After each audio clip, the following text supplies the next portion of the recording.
Et si ce que tu manges tous les jours est en train de te rendre malade, sans que tu saches vraiment? Moi, j'ai pris des années pour comprendre que ce que je vivais n'était pas normal.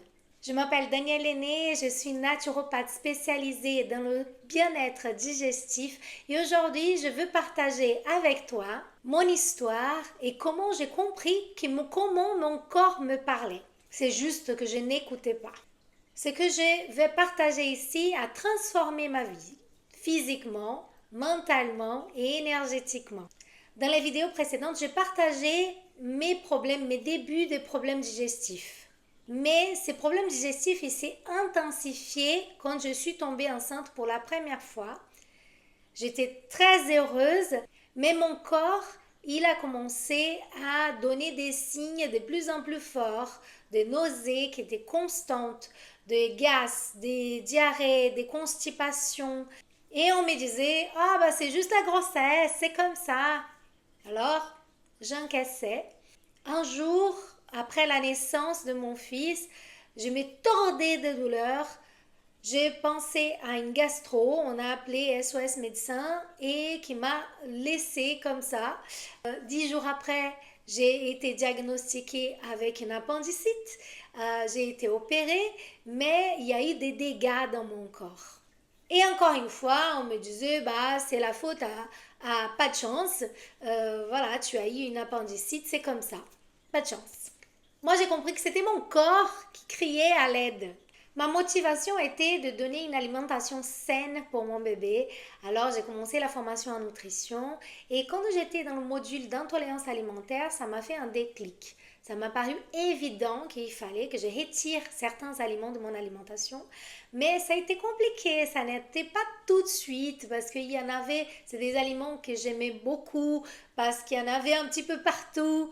Mais même si j'ai résisté au début, après avoir essayé, d'avoir retiré les aliments, les bénéfices sur mon corps ont été immédiats. Le premier aliment que j'ai retiré de l'alimentation et que c'était super compliqué et que je comprends quand mes clientes viennent et disent mais Daniel, je ne peux pas, c'est le gluten. Le gluten, c'est la protéine du blé, de l'orge, de seigle.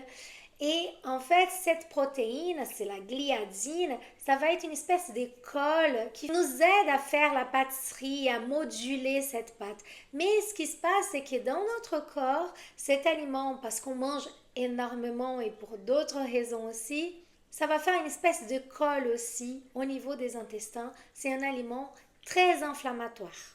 Et aujourd'hui, il y en a partout du gluten, sur les sauces, sur les plats préparés, dans les biscuits, le pain.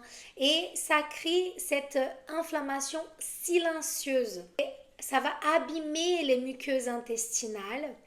Le gluten, il va jouer avec votre système immunitaire, il va avoir une influence sur vos hormones, ça va avoir une inflammation en bas grade et bien plus. Ce n'est pas juste les problèmes digestifs. Un autre aliment à surveiller de près, ce sont les produits laitiers.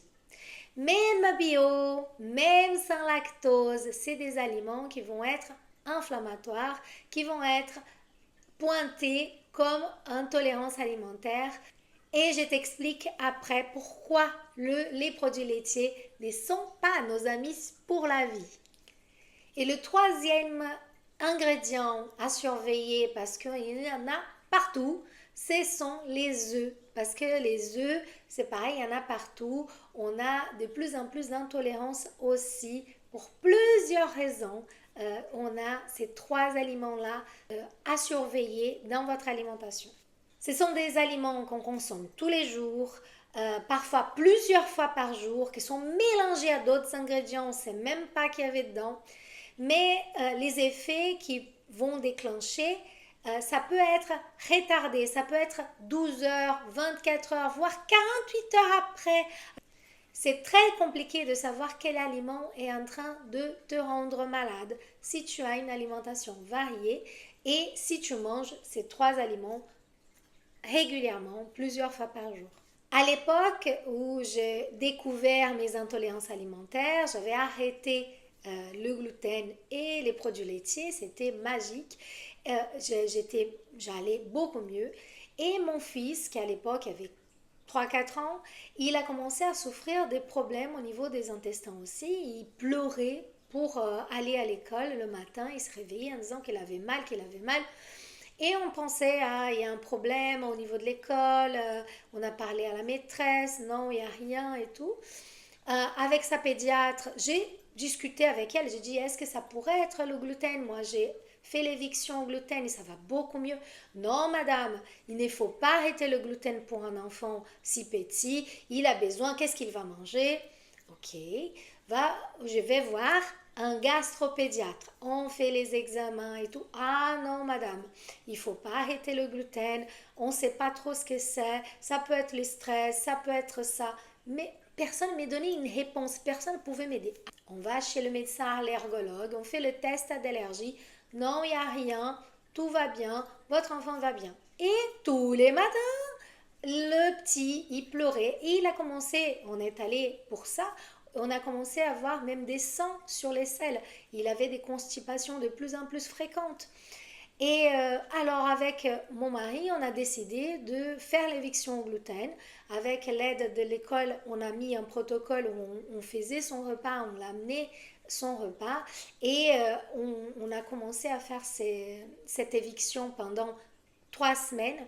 Et 3 semaines après, sans lui dire, on a réintroduit un petit biscuit, juste un petit biscuit qui avait du gluten.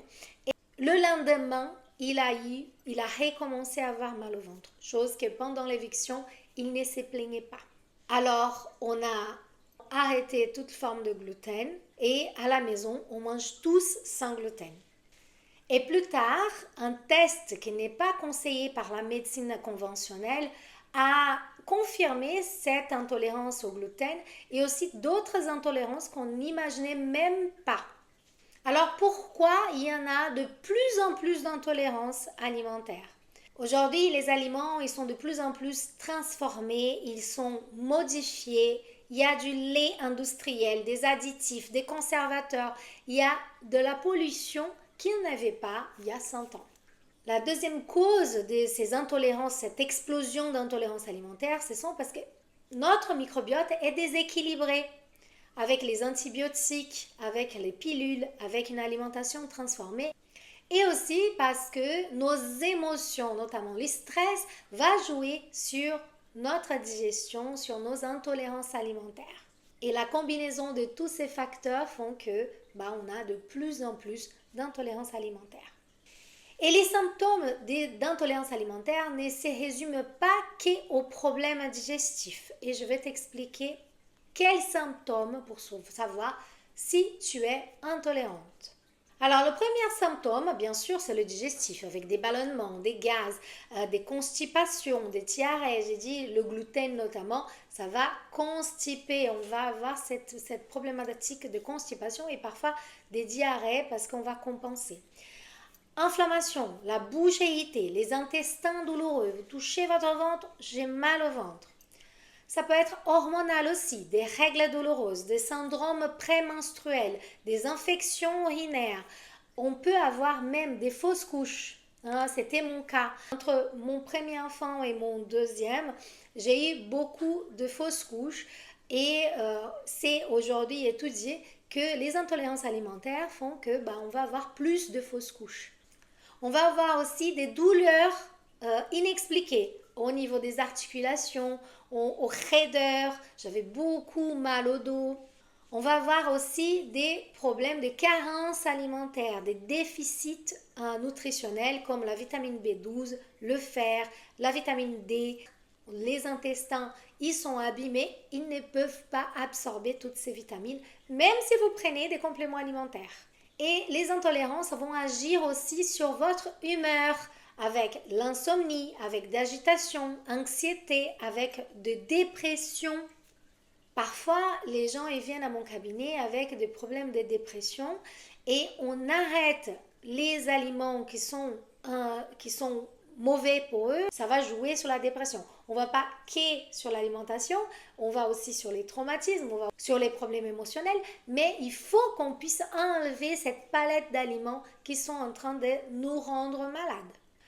Les intolérances alimentaires aussi peuvent avoir des symptômes comme l'eczéma, l'acné, le psoriasis, les problèmes respiratoires, de l'asthme, de bronchiolite. Si l'enfant il a régulièrement de bronchiolite, ça ne va pas résumer qu'à l'alimentation.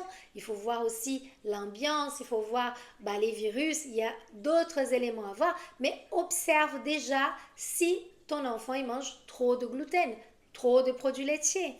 Les fatigues chroniques, les maux de tête, c'est aussi des symptômes des intolérances alimentaires.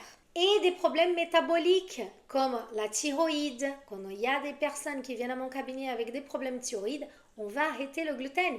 Le diabète type 2, ça va avoir une résistance à l'insuline, les intolérances alimentaires. Les intolérances alimentaires ne touchent pas seulement les intestins, ils peuvent perturber tout l'équilibre de vie. Et c'est aussi très important, au-delà des aliments, ce que tu penses va avoir une influence sur ta vie. Ce que tu penses, ce que tu ressens va avoir une influence sur ta digestion. Commence à observer. Est-ce que tu dis souvent « fais chier, tu me gonfles, j'ai ras-le-bol, j'ai plein le dos ». Et en fait, ces phrases-là vont avoir une somatisation parce que tu répètes souvent, ça va donner un ordre à ton corps pour que ça les rende malades. Bien sûr, comme j'ai dit souvent, ce n'est pas ça ou ça, c'est ça et ça qui va nous rendre malades. Ce n'est pas juste des expressions, c'est des manifestations que ton corps va extérioriser. Ton corps, il va exprimer ce que tu dis. Alors, je t'invite à commencer à observer les phrases que tu répètes régulièrement et observer s'il y a une somatisation avec ce que tu dis. Et les intolérances alimentaires, ce n'est pas juste les aliments, c'est aussi l'énergie des aliments, son histoire, les émotions qu'on peut associer quand on mange. Ça veut dire avec qui tu manges, comment tu manges, quel type d'aliment tu manges. Est-ce qu'il a une autre fréquence vibratoire ou une basse fréquence vibratoire qui va te rendre malade. Et maintenant, je t'invite à une petite visualisation guidée pour t'aider à savoir ce qui te rend malade. Alors, je t'invite à t'installer confortablement, à fermer tes yeux et à commencer à respirer profondément. On respire 3 fois.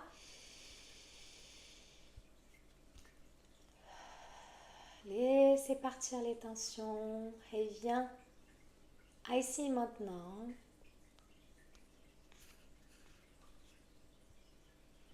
Une 3e fois.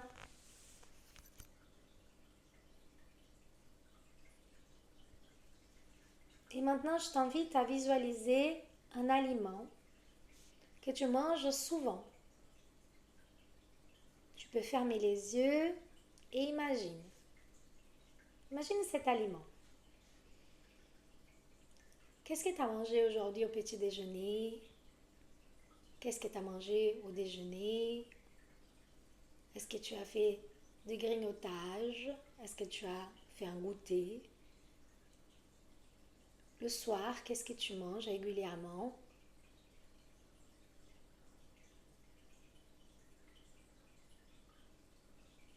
Quel est l'aliment qui est toujours dans ton assiette?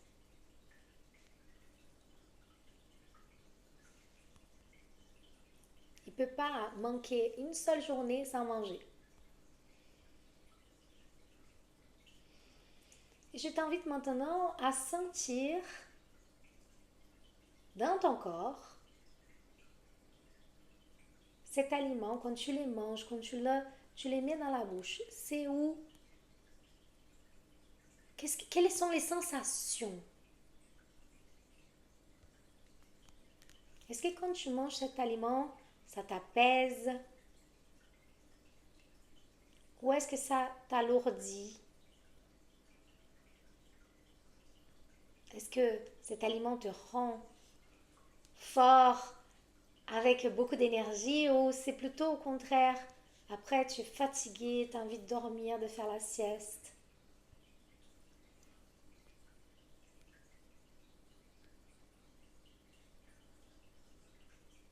Je t'invite maintenant à poser la question aussi, dans quel contexte tu manges cet aliment tous les jours?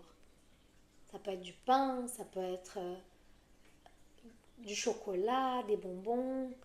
Quel est l'aliment que tous les jours tu as besoin de manger? Avec qui tu manges? Quel est l'état d'esprit? Ton état d'esprit, comment tu es quand tu manges? Est-ce que tu es en gratitude ou c'est plutôt un sentiment de culpabilité d'être en train de manger, d'avoir mangé ça? Ou est-ce que ça te rappelle ton enfance, la, la, le lien avec quelqu'un?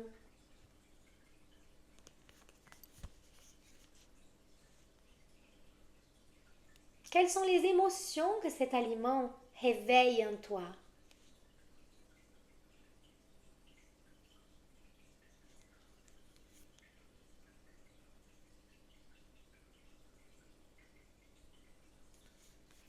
Je t'invite à respirer 3 fois.